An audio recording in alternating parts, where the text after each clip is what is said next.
사람의 데드라인이에요. 이제 저 일이 끝나야 되는 데드라인이고, 그 다음에 거기서부터 왼쪽으로 이렇게 움직여 나가면서 표시가 되어 있잖아요. 그것이 이제 뭐냐면 데드라인을 지키기 위해서 그 다음에는 뭐가 이루어지고 그 앞에는 또 뭐가 이루어지고 그거 앞에는 또 무엇이 이루어지고 하는 것들을 계획하는 거예요. 보통 저희가 계획을 세울 때 보면 이것을 바로 후보 계획이라고 불러요. 후보 계획. 뒤로 물러가면서 계획을 세운다 그런 말입니다. 이제 다시 이제 돌아오셔도 되고요. 근데 저희가 보통 계획을 세울 때는 이렇게 안 하고 이제 7월 1일에 뭐가 끝나야 된다 그러면 막 지금부터 뭐 이렇게 오늘은 뭐 하고 내일 뭐 하고 이렇게 앞에부터 세우는 경우가 많잖아요.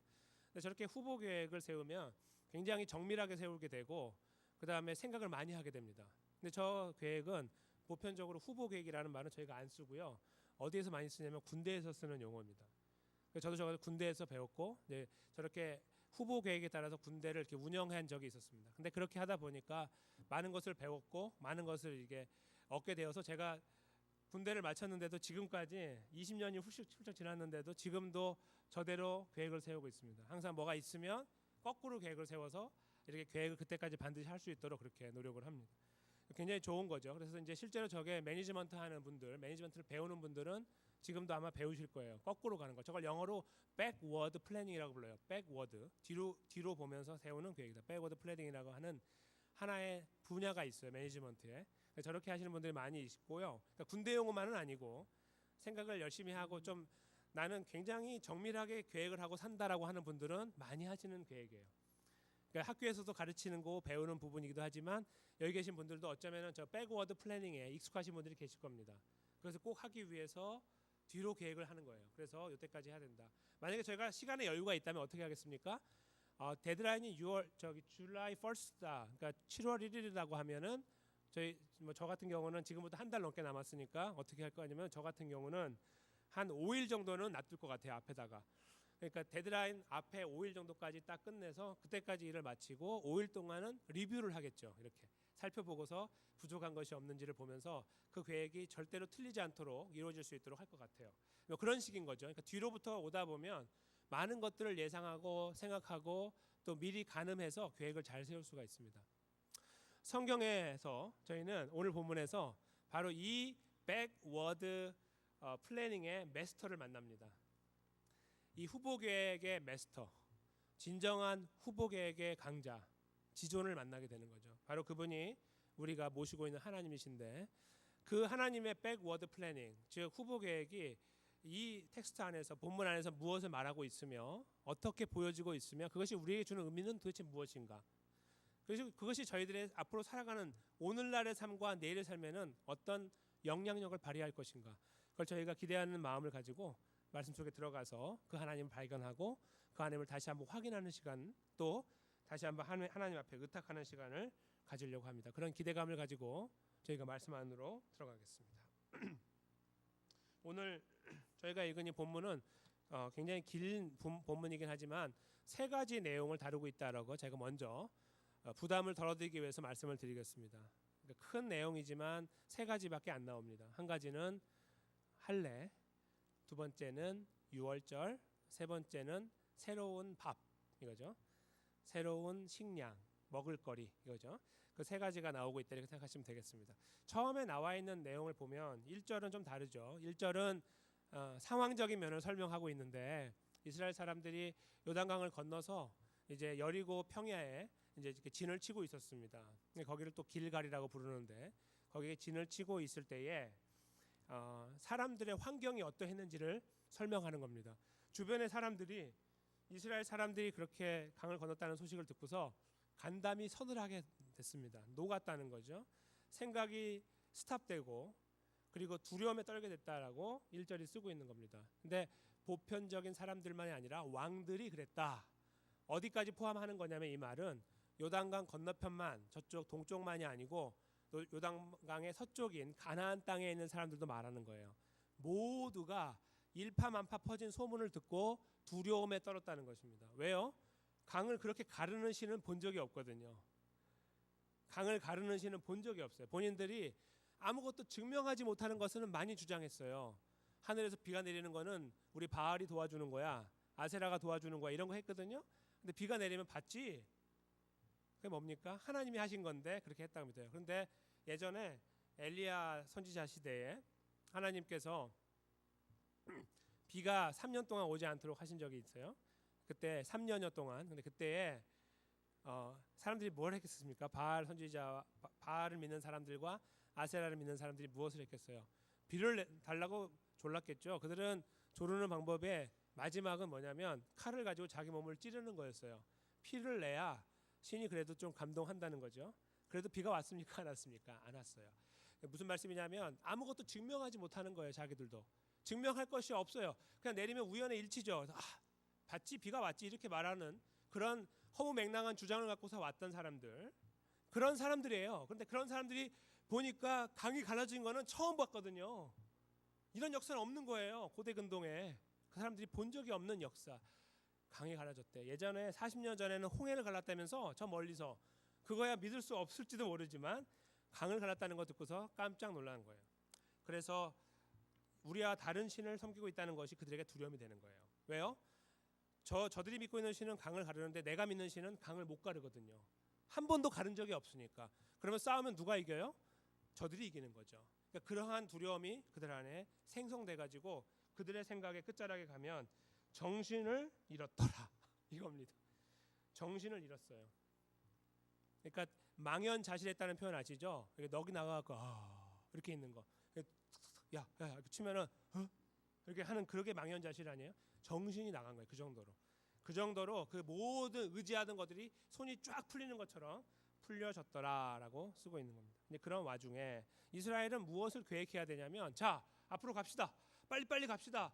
저 가나안 땅을 빨리 정복하고 우리 집도 빨리 짓고 빨리 농사해서 우리가 편하게 삽시다. 이렇게 생각할 수 있습니다. 그렇죠? 갈 길이 어떻게 해요? 멀어요. 근데 하나님께서 갈 길이 먼데 여기에 이상한 명령을 내리시는 거예요.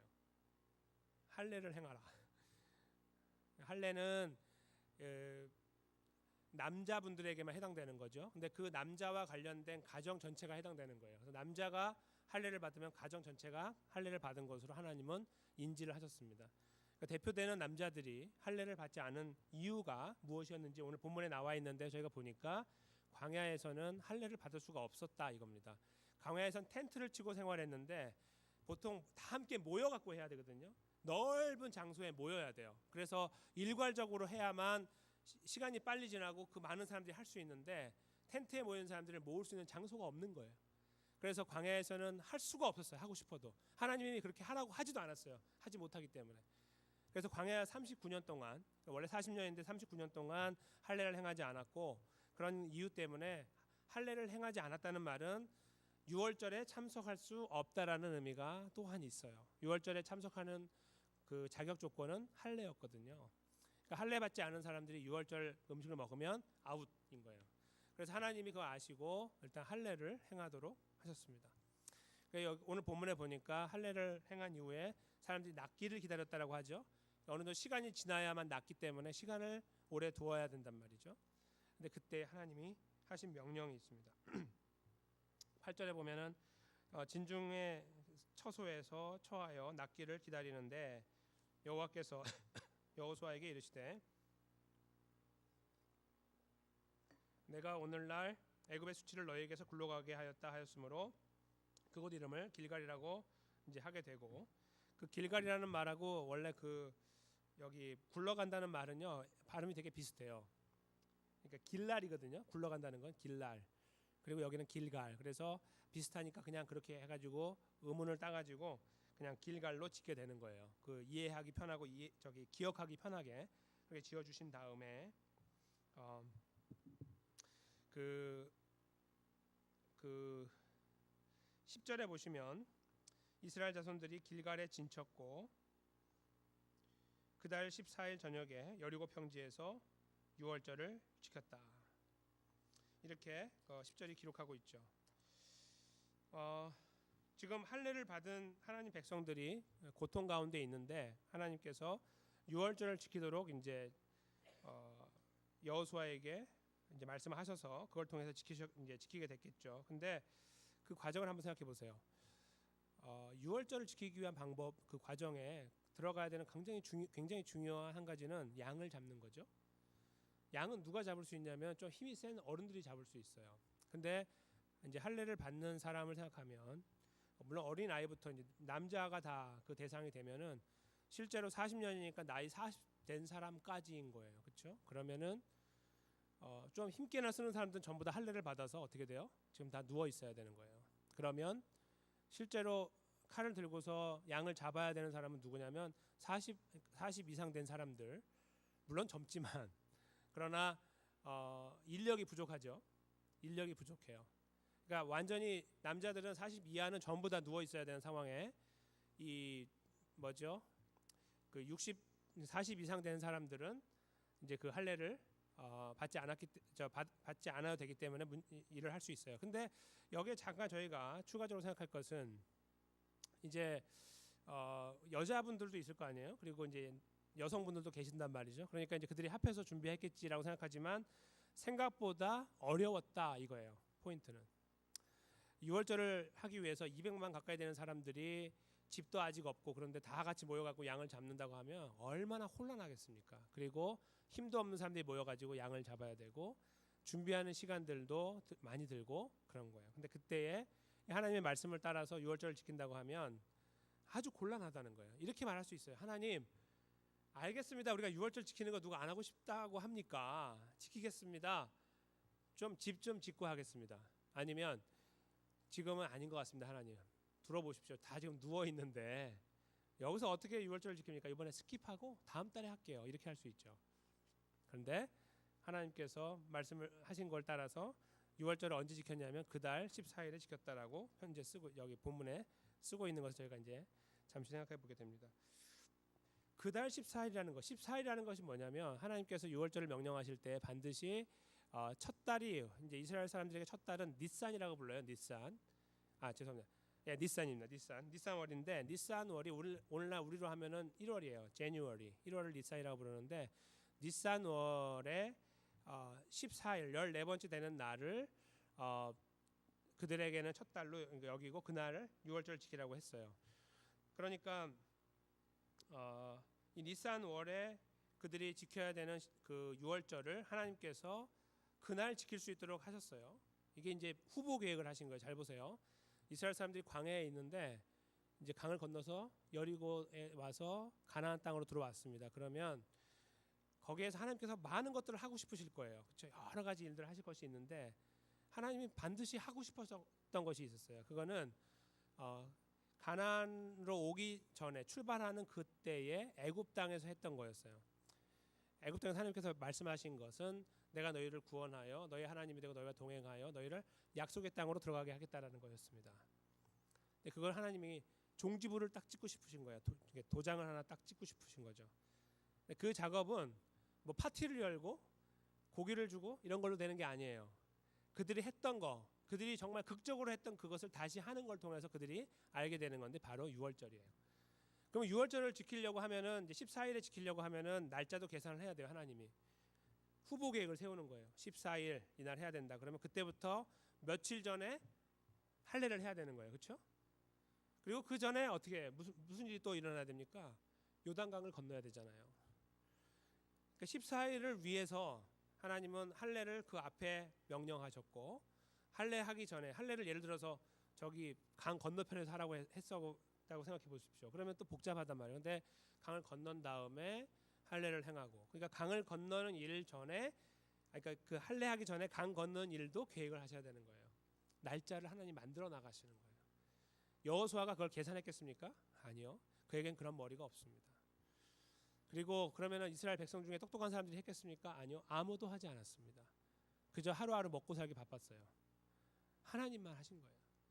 14일에 반드시 해야 되니까 이것을 위해서 계획을 쫙 세우시고 하나하나 이루어 나가신 거예요. 반드시 할례를 행하고 반드시 강을 건너야 된다라는 계획을 미리 세우신 거예요. 그러면 이 세 가지 사건 말고요. 저희가 조금 앞으로 테이프를 돌려가지고 보면 그 앞에 일들을 어떻게 계산할 수 있는 여지가 있는지 한번 보세요. 이 세 가지는 이렇게 뜨문뜨문 일어나는 사건이기 때문에 계산할 수 있어요. 조금은.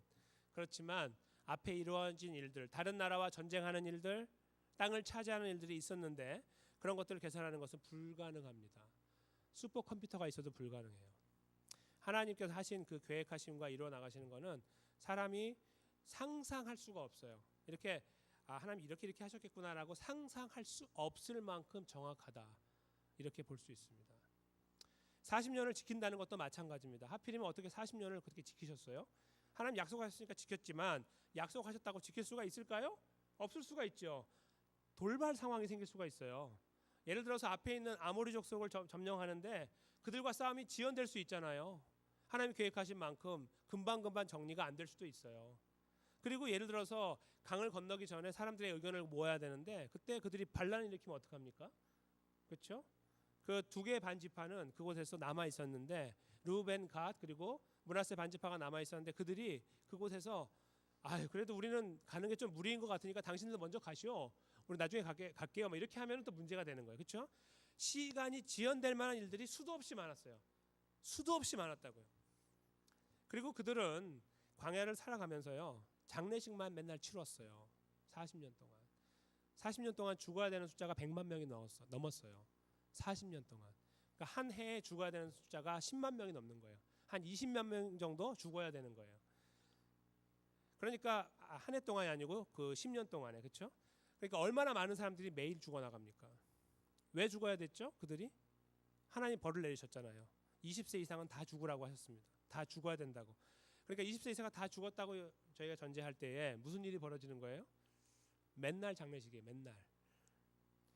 그러니까 40년 동안요. 무슨 앞뒤를 재고 계산하고 이런 게 하나도 없고 맨날 장례식 치르고 있는 가운데 전쟁도 해야 되고 이동도 해야 되고 아주 골치 아픈 거예요. 그 삶 자체가 그냥 지옥과 같은 거예요. 너무너무 힘든 거예요.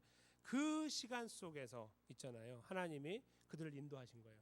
어떻게 40년 안에 자로 오늘 제목처럼 자로 잰 것과 같이 정확하게 그때 6월절 지킬 수 있는 14일에 6월절을 지키게 하냔 말입니다. 이걸 저희가 곰곰이 생각해 보면 하나님이 이해가 될 수가 없습니다. 너무 크시기 때문에.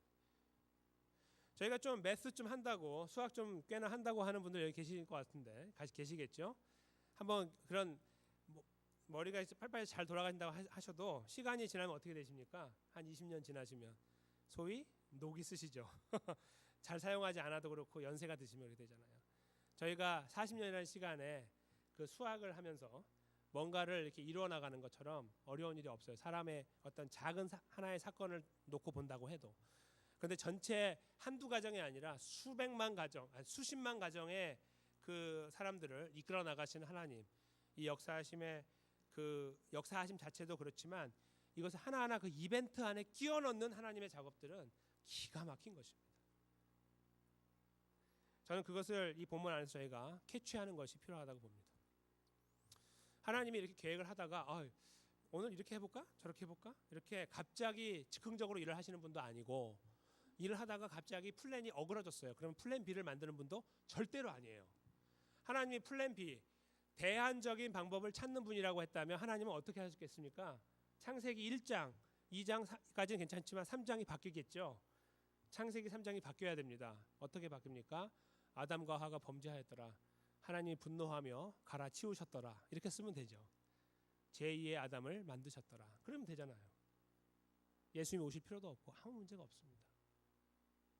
하나님은 플랜 B를 만드는 분이 절대로 아니에요.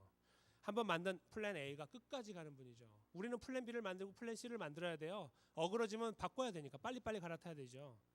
하나님은 그런 분이 아니에요. 그리고 그렇게 하여 역사를 여기까지 진행하여 오실 뿐만 아니라 430년이라는 긴 시간을 지날 때 사람들은 마음이 바뀌고 하나님은 죽었다라고 말을 하며 살았습니다. 애굽에 살 때에 하나님은 죽었어. 증거해봐, 증명해봐라고 말하며 살았던 그들에게 하나님은 모세를 보내셨어요. 말도 못하는. 말을 저처럼 못했나 봐요. 이렇게 말을 했나 보죠. 그런 모세를 보냈는데 말을 청산 유수처럼 잘하는 자기 형이 준비하고 있어서 그 입에 말을 넣어주어서 말을 할 수 있는 이런 어처구니 없는 되게 약해 보이고 바보 같아 보이는 모세를 보내가지고 이스라엘을 구원했습니다. 그리고 구원하신 그 과정도 기가 막혔지만 그 과정을 지나서 홍해를 건널 때부터 해서 하나하나 역사를 보면 자로 잰 것과 같이 역사가 이렇게 이루어졌어요. 그 애굽의 군대가 쫓아올 때도 그들을 금방 점령해 버릴 것 같이 다가올 때 하나님께서 이스라엘을 순간 이동을 통해 가지고 애굽에서 이쪽으로 옮길 수도 있었지만 그렇게 안 하시고 중간에 불기둥을 확 세워버렸죠. 넘어오지 못하게 일단 막아놓고 선을 쫙 그어놓은 다음에 강을 가르신 거예요. 하나님이 플랜 B를 만드는 게 아니라 그 상황에서 정확하게 칼로 자루 잰 것처럼 불기둥을 확 보내갖고 일단은 쫙 막아놓고 시간을 벌면서 그 밤에 바람을 불어서 홍해를 가른 거죠. 어떤 분들은 홍해가 그냥 갈라진 줄 아시죠? 성경을 자세히 보시면 밤새도록 강풍이 불었습니다. 저희가 상상할 수 없는 강풍이 불었죠. 그러니까 하나님은 자연을 막 거역해가지고 앞장에 무언가 새로운 것들을 만드는 분이 아니라 이미 만들어 오신 하나님 창조물들을 가지고 역사를 이루어 나가시는 거예요. 바람을 통하여 강을 가른 거예요. 저희가 이렇게 물이 어디 흐르면은 수건 같은 걸로 닦고 이렇게 하잖아요. 근데 그 밖에 이렇게 길가에 떨어져 있는 그 물들은 무엇으로 말립니까? 바람이 말리는 거예요. 태양이 와서 태양이 가져가기도 하지만 태양열로 바람이 불 때 정말 그늘에 있는 물조차도 바람이 다 훑어가 버려요. 바람의 힘이 굉장합니다. 그 가져가는 거 한번 보시면 뭐 저보다도 잘 아시겠죠. 빨래 걸어보신 분들도 아시고 다 아시겠지만 해가 나지 않는 날도 바람이 갖고 있는 영향력이 대단히 큽니다. 바람을 불어서 바다를 말리고 땅을 딱딱하게 만든 다음에 건너가게 했죠. 어린아이들이 푹푹 빠지면 못 건너가고 노인들이 빠지면 못 건너가고 마차가 빠지면 못 건너가니까 딱딱하게 만들어 주셨어요. 이런 것 시간을 가지고 하나하나 시간이 굉장히 민감한 일들을 하나님이 하나하나 그때마다 역사하셔서 완성해 오셨습니다. 그리고 나서 40년이라는 지옥과 같은 시간을 지나갈 때에도 그들에게 여전히 만나를 내려주셔서 그들의 삶을 연명할 수 있도록 도움을 주셨고 소망을 주시고 작은 승리, 크고 작은 승리를 통해서 하나님이 마침내 우리를 저 땅에 집어넣을 거라는 확신을 갖도록 은혜를 베풀어 주셨습니다. 그리고 마침내 정말 마침내 40년이 됐을 때에 요단강 저편에 서게 된 거예요. 그때 아무도 40년이 지났네 들어갈 때가 됐구나 계산한 사람이 없이 여기까지 인도한 것도 허덕허덕 왔는데 앞으로 하나님 하시라는 거에 따라서 그 과정을 지나갈 뿐이었습니다. 하라는 대로 그냥 할 뿐이었어요. 그런데 정말 어처구니 없는 명령이 내려진 거였죠. 그렇죠? 강 건넜으면 빨리 정복해서 집 잘 짓고 제대로 살면서 유월절 지키면 너무 좋잖아요. 그렇죠? 그리고 좋은 땅에 함께 모여서 할례 받으면 좋잖아요. 근데 왜 하나님은 그 복잡한 시간에 갈 길이 저 멀리 있는데 왜 지금 모여갖고 할례를 하라고 하고 바보같이 그리고 왜 유월절을 지키라고 하냐 이거예요. 거기서 그럼 그 뭐 하는 거예요? 소꿉장난 하는 것도 아니고 지금 거기서 뭐 하는 겁니까? 하나님은 유월절을 그날 14일에 지켜야 됐기 때문이었습니다. 왜요? 그 유월절은 하나님의 구원의 상징이었기 때문입니다. 지난 40년 동안 이스라엘을 인도하신 하나님이 이 유월절을 통하여 사인 주셨던 대로 그들을 붙잡고 여기까지 인도하셨는데 그것이 끝이 아니라는 거예요. 앞으로 이루어져 나가야 되는 가나안 정복은 더 힘들거든요. 맨날 전쟁해야 되거든요. 그동안 전쟁은 별로 없었죠. 장례식만 많이 했을 뿐이에요. 근데 이제는 전쟁도 하고 장례식도 치르고 집도 짓고 농사도 해야 됩니다. 갈 길이 더 복잡해졌어요. 근데 그때에 하나님이 이 복잡하고 힘든 거는 너희가 머릿속으로 계산한다고 하나도 해답이 없으니까 쓸데없는 거 하지 말고 나를 믿어라. 이렇게 말씀하기 원하셨던 거예요. 그래서 이 언약을 다시 한번 리뉴하신 거예요. 너희와 내가 맺고 있는 이 언약은 내가 너희의 하나님이 되고 너희가 나의 백성이 된다는 언약이고 그러면 나는 그 책임을 감당하기 위해서 너희를 끝까지 지켜줄 것이고 앞으로 40년, 400년, 4000년의 시간을 너희를 지키고 인도할 거라는 그런 하나님의 약속을 다시 그들의 머릿속에 리마인드하고 싶으셨던 거예요. 왜요? 그들은 40년 동안 할례를 하지 않았기 때문에 그리고 유월절을 지키지 못했기 때문에 이런 과정을 망각하고 있었거든요. 머릿속에 남아있는 것이 하나도 없었어요. 맨날 장례식 한 거. 오늘은 우리 집, 내일은 옆집, 다시 우리 집, 다시 옆집. 맨날 장례식만 하는 일을 머릿속에 남아있는 죽음의 시간 속에 담겨있는 그들. 소망을 찾을 수 없는 그들이었거든요. 그들에게 하나님께서 이 작은 두 가지 이벤트를 통해요. 할례와 유월절의 과정을 통하여 나는 너희 하나님이고 끝까지 지금처럼 똑같이 너희와 함께 할 것이고 너희 삶을 똑같이 책임지고 인도할 거라고 말씀하시는 과정을 통하여 그들의 머릿속에 하나님으로 가득 찰 수 있도록 은혜를 베풀어 주신 것입니다. 하나님을 의지할 수 있도록 은혜를 베풀어 주신 것이었습니다. 근데 그 은혜 이후에 오늘 본문 저희가 읽었던 마지막 부분에 보면 만나 이야기가 나오죠. 그동안 그들이 먹었던 만나는 40년 동안 광야에서 먹어왔었던 것입니다. 하나님께서 이 만나를 끝내시는 장면도 기가 막힙니다. 영어로 seamless라는 표현 알고 계시죠? 이렇게 두 개가 딱 만났을 때에 이 부분이 이 거리낌 없이 딱 만난다 이런 말이에요. 두 개가 만났을 때 딱 이 중간에 어색함 없이 딱 만난다. 그게 seamless거든요. 이렇게 딱 만나게 해주셨어요. 오늘 본문에 보니까 만나를 계속 먹었어요. 지금도 먹고 있는데 6월절 지키고 나서 그 다음에 그 땅에 나는 첫 번째 열매를 먹게 되니까 먹을 때까지도 만나가 그날 내렸어요. 그렇죠? 그러니까 예를 들어 오늘 만나 내리고 내일 먹을 걸 먹으면 얼마나 불안하겠습니까? 아침에 만나가 없으니까. 그러니까 그날 아침에 만나를 주시고 바로 그날 그 땅에서 난 소산을 먹게 하신 거예요. 곡식을. 그 다음부터 만나가 끊어졌습니다. 하나님의 타이밍이 such a 타이밍이죠. such a 타이밍. 이렇게 정확한 타이밍이 어디 있습니까? 그렇죠? 하나님이 하시는 일들을 오늘 여기에서 저희가 타이밍과 함께 보면 하나님은 하나하나 일들을 자로 재고 계시는 거예요. 탁탁탁탁탁 정확하게. 그래서 그것이 반드시 그때 이루어질 수 있도록 전부 다 만들어 나와 오셨던 것입니다. 본문에서는 그 하나님을 발견하고 그 자로 잰 듯한 역사들을 이루어 나가시는 주님 봅니다. 근데 그 역사의 내용을 살펴보면 기가 막히죠. 그것은 그저 하나님이 이런 분이라는 것을 드러내고 자기의 이름을 나타내고자 하는 그러한 이유로 한 것이 아니라 구원 때문에 하신 거예요. 오늘 본문의 제목은 바로 자로 잰 회복입니다.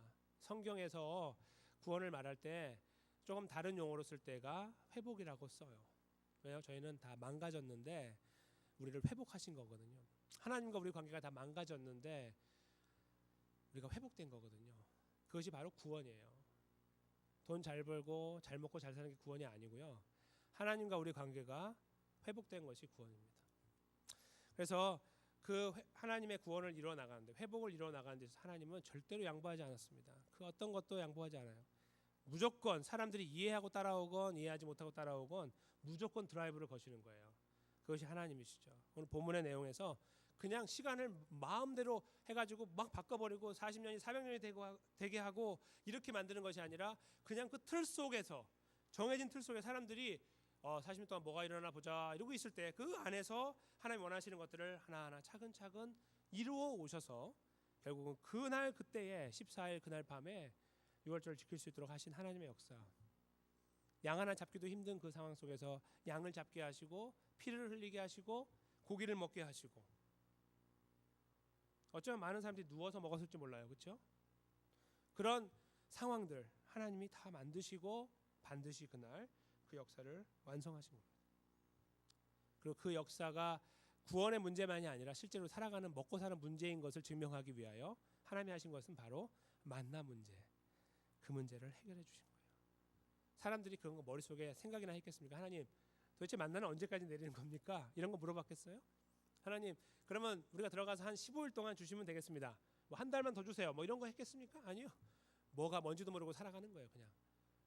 그런데 그들을 향하여 하나님이 갖고 있는 이 구원의 은혜는 회복의 은혜는 실제로 그들이 먹고 사는 문제 속에도 내려와 하루하루 살아가는 연명하는 그들의 삶의 문제를 책임지는 분으로 분명하게 자기 자신을 드러내 주셨던 것입니다. 이 역사가 한참 흘러서 있잖아요. 1500년 정도 시간이 지났을까요? 그때 예수 그리스도가 이 땅에 오셨습니다. 그리고 예수님이 오신 것은 바로 이 역사를 종결시키기 위해서 오셨던 것입니다. 오늘 보여진 역사에서 저희는 하나님을 어렴풋이 그릴 수가 있습니다. 아, 하나님은 이렇게 정밀하신 분이구나. 시간에 민감하신 분이구나. 구원에 대해서 양보하지 않는 분이구나. 우리를 이만큼 배려하는 분이구나. 이런 것을 알아왔습니다. 근데 그것이 정점을 찍은 날 클라이막스는 바로 그로부터 1500년이 지났을 때 오셨던 예수 그리스도가 십자가에 돌아가시고 부활하시는 과정 속에서 나타났습니다. 오늘 보여주신 것은 하나의 그림자에 불과했죠. 앞으로 이루어질 일. 그 일을 하나님께서 예수님을 통해 이루셨는데, 제가 부활주일 어간에 설교했던 내용과 일맥상통하는 부분을 제가 잠깐 말씀드리면, 예수님이 언제 돌아가셨습니까? 월요일에요? 화요일, 수요일, 목요일, 금요일, 그렇죠? 왜 하필 금요일이죠? 유월절 양 잡는 시간이었습니다. 기가 막히지 않으신가요? 하필이면 가룟 유다가 바로 그 전에 예수님을 부인한 거예요. 하나님이 다 주관하고 계시는 거예요. 아유, 아차, 놓쳤다. 토요일에 죽지 뭐, 이렇게 하신 게 아니라 그날 하신 거예요. 그날 하셔야만 했어요. 유월절 양이니까. 완전한 유월절 어린 양이니까. 그 시간을 하나님이 다 계산하시고 지켜주신 거예요. 오늘 역사는요, 그 역사를 바라볼 때 이해할 수 있도록 도와주는 하나의 서브 텍스트에 불과한 겁니다. 이것은 앞으로 이루어질 하나님의 놀라운 역사를 보여주는 내용이에요. 예수님의 십자가는 훌렁훌렁 이루어진 게 아니고 대충 이루어진 것이 아니라 사람들은 상상할 수 없는 너무너무 정확하게 그 촉까지 계산하셔갖고 이루어 주신 사건이다 하는 것입니다. 하나님께서 왜 이런 놀라운 사건들을 이루셔서 자신을 드러내고 계실까요? 바로 하나님 백성들 때문입니다. 당시에는 이스라엘 사람들이었고요. 그리고 1500년 지난 예수님의 사건 이후에는 바로 우리들입니다. 소위 영적 이스라엘, 하나님 백성들을 위하여 그렇게 그 역사를 이루어 주신 겁니다. 예수님이 왜 십자가에서 그때 돌아가셨습니까? 바로 우리를 위하여 돌아가신 것입니다. 우리를 위한 구원은 그래서 굉장히 정확하게 정밀하게 계산되어지고 이루어진 것입니다. 1초의 오차도 없이 그 과정과 그 방법을 통하여 우리에게 이루어 주셨던 것입니다. 우리가 가진 구원을 저희가 생각할 때 너무 가볍게 생각할 때가 많이 있고 대충 생각할 때가 많이 있습니다. 헐겁게 생각할 때가 있습니다. 그러나 오늘 본문을 통해 저희가 다시 기억해야 될 것은 우리에게 허락하신 구원은 너무너무 세밀하게 이루어진 것이고 하나님께서 온 힘과 온 정열과 온 노력을 들여서 이루신 사건이구나 하는 것을 알게 됩니다. 그럼 저희가 이런 질문을 하게 됩니다. 내가 누군데 나를 구원했나? 이런 것이죠. 이스라엘은 뭐가 잘났기 때문에 그렇게 온 힘과 정성을 들여서 다른 민족들과 구별하여 책임지고 이렇게 역사를 인도해 오셨는가? 그들이 착했기 때문에요? 천만의 말씀입니다. 그들은 맨날 배신했습니다. 맨날. 하루가 다르게 배신하는 배신자들이었습니다.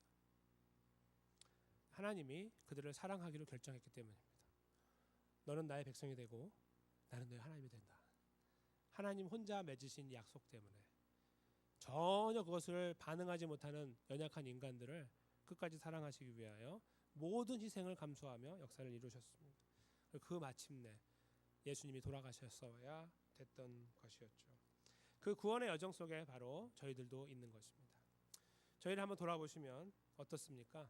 하나님과의 관계에서 항상 나는 faithful한 사람이다, 나는 신실하다 라고 말할 수 있을 만큼 자신감 있는 분들이 계십니까? 그렇게 좀 경건하신 분들은 좀 옆으로 잠깐 해놓고요. 좀 이렇게 우리가 가볍게 믿는다고 전제할 때 하나님을 그렇다고 할 때에도 저희가 그러니까 뭐 굳이 우리는 신실해 이런 건 생각하지 못하는 분들이고 그냥 주일에 교회 나와서 예배드려요 뭐 이 정도만 생각하는 분들이라고 할 때라도 우리 삶이 어떠냐고 한번 돌아보시라는 겁니다. 어떤지. 그렇죠? 나는 너무 신실하려고 노력하기 때문에 내 자신이 신실하지 않다라고 말하는 것이 힘든 분도 계시겠죠. 그러나 그렇지 않고 나는 그냥 건성건성 믿어요 라고 하는 분들이라고 해도 마찬가지예요. 한번 돌아보십시오. 우리는요 오늘 하루 살기가 참 그렇게 힘들어요. 먹고 살기가 버겁고 오늘 여기 본문에 나와 있는 상황하고 똑같아요. 하나님 지금은 아닌 것 같습니다. 내가 좀 먹고 살아야 되고요. 갈 길이 먼데 내가 좀 숨 좀 쉬고 할게요. 숨 좀 쉬고 라고 말할 이들이 수두룩합니다. 그냥 우리 삶은 지금도 그런데요. 앞으로 어떨까요? 앞으로도 그럴걸요?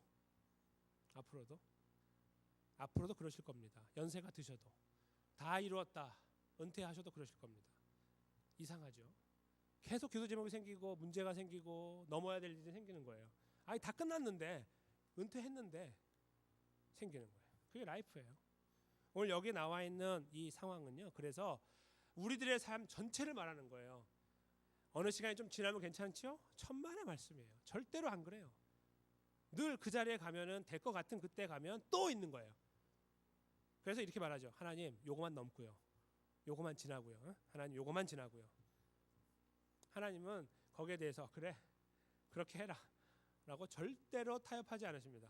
아니 지금이야. 그러니까 저희가 그런 질문 앞에 섰을 때, 상황 앞에 섰을 때 우리가 그래도 더 많이 좌절하게 돼요. 절망하게 되고 우리가 자꾸 거기에 거역하게 되고 힘들어하기 때문입니다.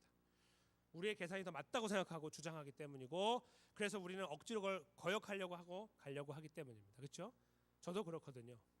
그런 거 없으신가요? 그런 것들이 있어요. 그래서 우리가 이 말씀을 다시 한번 뒤집어서 보면, 다시 한번 깊이 들여다보면 우리 자신의 연약함을 극명하게 볼 수 있는 텍스트가 되는 거예요. 너무 부족한 우리 자신들이 드러나고 있습니다. 그런데 그 안에서 여전히 자기의 자리를 지키고 계신 하나님은 시간과 장소에 정밀하게 조금도 오차가 없이 우리의 걸음을 인도하고 계십니다. 저희가 여기에서 어떤 고백을 하게 될까요? 하나님을 향하여 하나님을 이렇게 써 내려가면서 있잖아요. 하나님 이런 분이고 이런 분이니까 하나님 찬양받게 합당합니다. 이렇게 말할까요? 아니요. 우리는 그저 눈물을 흘릴 뿐입니다. 하나님 어찌 나같이 이렇게 부족한 사람이 주님의 은혜를 입었습니까? 하나님 어떻게 저를 이렇게 사랑하십니까? 저는 매번 주님을 배반하는데 왜 나를 이렇게 품어주십니까? 라는 생각에 귀결되게 됩니다. 그 자리에 가기 전에 우리는 이런 것들을 할 수 있습니다. 하나님 정말 하나님 생각해보니까 참 대단한 것 같아요.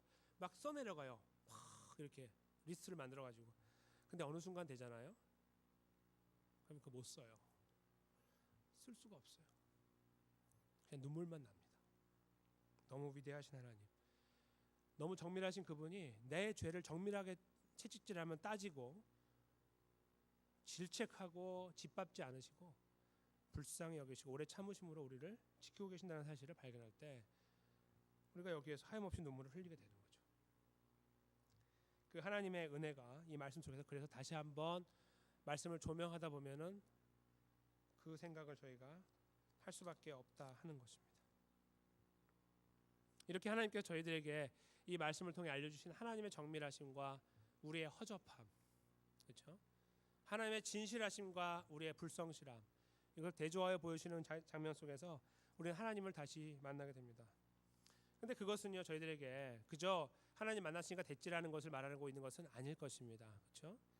저희를 돌아볼 수 있는 시간이 필요하다는 것이고, 더 나아가서 그러므로 허리띠를 졸라매시고 앞으로 더 열심히 하십시오라는 말씀일 수도 있겠으나, 그거보다는 제가 볼 때는 우리가 더 집중해야 되는 것을 찾을 수 있는 기회를 준다고 생각합니다. 집중해야 되는 것. 그것이 무엇일까요? 삶의 여정이 힘들고 바쁘고 어렵습니다. 기도하고 계산할 것도 많이 있습니다. 머릿속으로 맨날 계산합니다. 은행도 계산해야 되지, 나가야 될 빌도 계산해야 되지, 사람 관계도 계산해야 되지, 사업도 계산해야 되지, 많은 것들을 계산하고 살죠. 그 계산 속에서 우리가 항상 가장 먼저 우리의 삶을 계산하고 지키시고 인도하시는 하나님을 발견하는 것, 그 하나님을 기억하는 것, 그것이 저희가 이 말씀의 끝자락에서 회복해야 될 부분이라고 믿습니다. 다시 한번 해볼까요? 저희 약속 한번 해볼까요? 주님과? 그런 것들은 소용이 없어요. 소용이 없어요. 그게 그냥 문자적으로 소용이 없는 거예요. 못하니까요. 못하거든요. 저희는 우리같이 연약한 존재 위에 계신 하나님이 우리를 만나주셨고 사랑해주셨고 지금의 삶을 인도하신다는 그 사실에 집중하는 것이 더 중요해요. 그래야 맡겨드리죠. 그렇죠? 우리 머리 밖에 되지 않는 하나님을 믿는다면 뭐하러 믿으십니까? 우리의 계산 속에 있는 하나님이면 뭐하러 하나님을 신뢰하는 거예요? 시간 낭비죠. 그 시간에 다른 것을 찾으시는 것이 훨씬 좋습니다. 그러나 우리는 이 하나님 말씀을 읽으며 하나님을 나의 하나님으로 믿습니다. 그렇죠? 그런 자라고 할 때 우리는 좀 다른 시각을 가질 필요가 있다는 거예요. 그저 내 삶을 다 맡기겠습니다는 너무 거창한 미사여구예요. 그거보다는요, 하나님 저는 다 맡긴다고 하지만 못 맡겨요.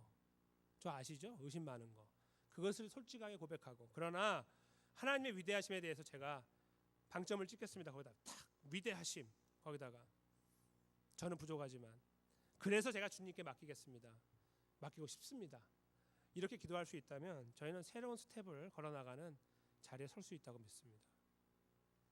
말씀을 마치겠습니다. 우리가 처음 예수님 만났을 때를 한번 떠올려 보십시오. 그때 저희들이 어떠한 자격 조건으로 주님 만났습니까? 그 정도의 건실한 또 견실한 사회적인 지위와 또 여러 가지 이루어놓은 일들이 많아서 그렇게 주님을 만날 때 내 명함 내밀고 주님 나 이런 사람입니다라고 하면 만났습니까? 아니요. 여기 계신 분들은 어떻습니까? 전부 다 같은 시간에 주님 만났습니까? 아니에요. 나이도 다르고 성별도 다르고 환경도 다르고 경험도 달라요. 어떤 사람은 한국에서, 어떤 사람은 미국에서, 어떤 분들은 믿는 가정에서, 그렇지 않은 분들은 믿지 않는 가정에서 너무너무 다른 상황이에요. 그런데 주님이 우리를 찾아오셨어요. 마치 오늘 이 본문 내용처럼 그냥 밀고 들어오신 거예요. 그리고 만나주신 거예요. 그리고 하나님의 사랑을 나타내 주셨습니다. 예수님 믿는 믿음을 주셨어요. 우리가 그렇게 주님을 만났습니다. 근데 그 기억이 가물가물해지는 시간들에 거할 때가 많고, 그래서 우리가 그렇게 하려고 해서가 아니라 세상 앞에 설 때마다 그래요. 왜 이렇게 세상은 무서운지 모르겠습니다. 두려운지 모르겠습니다. 너무 커 보이고 우리는 왜 이렇게 작아 보이는지 모르겠습니다. 그 앞에 설 때마다 그래요. 그때 저희가 무엇을 기억해야 될까요? 과연 어쩌면 이 본문의 내용보다 더 근본적인 것을 기억해야 됩니다. 바로 제가 지금 말씀드린 거죠. 나를 만나주신 주님입니다. 나는 계산하지 않았어요. 나는 그때 주님 만나려고 하지 않았어요. 절대로. 근데 그때 나를 만나주신 주님. 그렇죠? 내 마음에 한 번 들어오셔서 나의 마음을 사로잡으니 내 마음에서 주룩주룩 눈물이 흘렸던 바로 그때. 생각해봤더니 내가 주님 만난 줄 알았더니 주님이 나를 만나주셨던 바로 그때. 그때 그 하나님에 대한 기억이 우리 안에 새록새록 다시 일어나지 않으면 저희는 한 치 앞도 내다볼 수 없고 한 치 앞도 한 발짝도 내딛을 수 없습니다. 오늘 본문의 말씀은 공허한 메시지로 머릿속에 귀속에 윙윙 돌다가 샥 사라지는 말씀이 될 수밖에 없어요. 그러나 우리를 만지신 주님, 우리의 연약함을 아시는 주님, 불쌍히 여기시고 우리를 만나서 구원하신 주님을 다시 기억하고 그 앞에 서는 순간에 우리는 그렇지라는 생각을 하게 됩니다. 주님이 나를 그렇게 만나주셨지. 거기에서부터 우리는 다시 우리 삶의 모든 문제를 주님께 맡길 수 있는 은혜를 경험하게 됩니다. 그저 다 맡기겠다고 자랑하고 그렇게 다짐하는 공수표를 발행하는 그런 자리가 아니라 여전히 그것을 감당할 수 없지만 그러나 주님을 신뢰할 때, 내 안에 계신 주님을 내가 의지할 때 갈 수 있다는 믿음을 갖고 나같이 연약한 자를 구원하신 주님, 구원하셨으니 구원받은 사람으로 살 수 있도록 또 해주셔야 될 거 아닙니까?